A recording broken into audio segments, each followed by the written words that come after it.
Всем привет! Сегодня приготовим блюдо ресторанного типа. Делается все очень просто, а получается так обалденно, что вы перехотите переплачивать за такие блюда в ресторанах.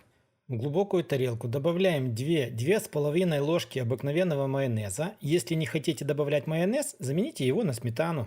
В эту же тарелку добавляем 1 чайную ложку обыкновенной острой горчицы, 1 чайную ложку сладкой паприки, 1 чайную ложку без горки смеси разных перцев, 1 чайную ложку хмели-сунели, 3 зубчика чеснока нужно будет пропустить через чеснокодавку, еще сюда нужно вбить 1 куриное яйцо, ну и в самом конце нужно добавить примерно 1,5 ложки соевого соуса. Дальше берем вилку, ложку, либо же венчик, кому чем удобнее, и все нужно перемешать до однородного состояния. Готовый соус-маринад пока что отставляем в сторонку. Далее берем филе одной курицы, примерно 400-450 грамм. Вначале постарайтесь филе нарезать на полоски толщиной примерно сантиметр-полтора, не толще. Ну а затем вот эти полоски постарайтесь сделать прямоугольники, либо же квадраты, что у вас получится, чтобы все было примерно одинаковой формы. Затем все нарезанные куски мяса отправляем в наш маринад, который мы раньше готовили. Берем ложку и очень хорошо все перемешиваем так, чтобы каждый кусочек мяса был хорошо покрыт вот этим маринадом. Затем, чтобы у вас мясо получилось более сочным, более вкусным, нужно все будет оставить хотя бы на 2 часа, чтобы оно промариновалось. Но если вам не втерпешь, выдержите хотя бы 15-20 минут. Пока мясо будет мариноваться, мы возьмем одну луковицу средних размеров, и ее нужно будет нарезать на маленькие кубики. А шампиньоны, примерно 350-400 грамм, нужно будет постараться на большие кубики. Не нужно и слишком мелко измельчать. Нужно, чтобы грибы чувствовались в этом блюде. Итак, где-то через 1,5 часа после того, как вы начали мариновать мясо, в эту же тарелку с мясом добавляем 3 столовые ложки муки. А затем нужно все хорошо перемешать, чтобы каждый кусочек мяса был покрыт вот этим маринадом с мукой.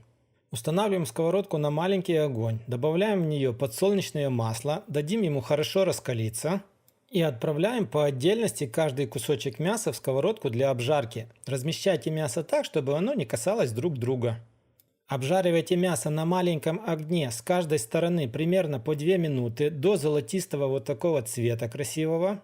После того, как ваше мясо уже обжарится, снимаем его в отдельную тарелку. Ну и точно так же обжариваем полностью все оставшееся мясо. Обжаренное мясо отставляем в сторонку, пускай оно немножко отдохнет. Ну а мы тем временем берем глубокую сковородку, обжариваем в ней лучок до полупрозрачного цвета.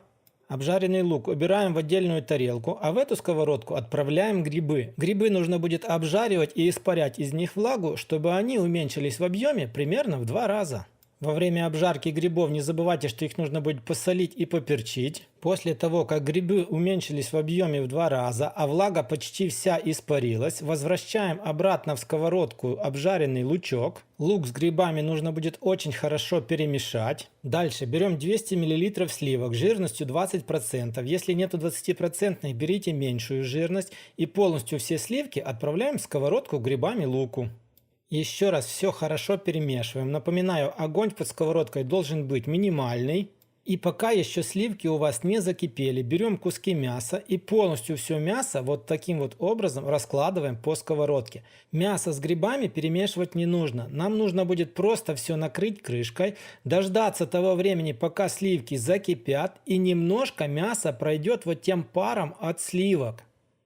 Но ни в коем случае мясо с грибами не перемешивайте. После того, как вы отправили все мясо в сковородку, накрываем сковородку крышкой, дожидаемся того времени, пока закипят сливки, и кипятим их примерно 30-40 секунд, не нужно дольше. Ну и после того, как приготовилось ваше блюдо, подавать его можно как отдельное блюдо, так и с любым гарниром. Хорошо подойдет картошка-пюре, либо же любые спагетти. Несколько кусочков мяса, ложка 2 грибного соуса, ай-яй-яй, можно скушать просто с тарелкой. Ну и вот посмотрите, мясо получилось таким нежным, таким сочным, а режется как будто бы масло. Ресторанные блюда по сравнению с этим будут отдыхать. Ну что ж, друзья, на этом у меня сегодня все. Если вам понравилось, обязательно лайк. Если не понравилось, поставьте дизлайк, напишите в комментариях, что именно вам не понравилось. Ну а мы с вами встретимся, как всегда, в новых видео на канале Аппетитная кухня. Всем пока, всем до скорой встречи!